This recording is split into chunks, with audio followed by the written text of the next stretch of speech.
Even though decentralized, the information about domain names still needs to be recorded and stored.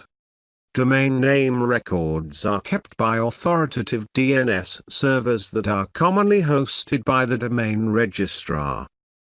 In addition to hosting the records, an authoritative DNS server is allowed to create, edit, and delete records for the domains delegated to it.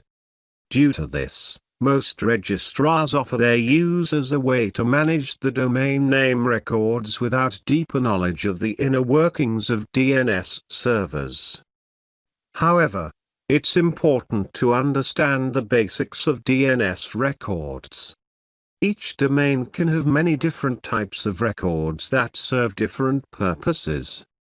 In essence, DNS records create a set of instructions that allow Internet users to find to their destination website.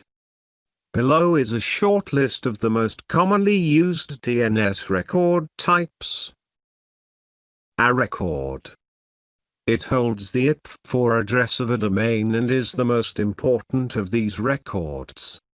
One domain or subdomain can have a single IP while one IP can have multiple domains pointing to it. A record. It is essentially the same as a record but for IPv6 addresses. PTR record finds a domain name in a reverse lookup when the IP is already known. IP addresses usually have one PTR record each, but multiple PTR records can point to the same domain. CNAME record, or canonical name, forward a domain or subdomain to another domain without providing an IP address.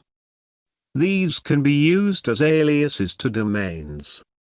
MX record is the mail exchange record that directs mail to an email server. It indicates how email should be routed to its destination.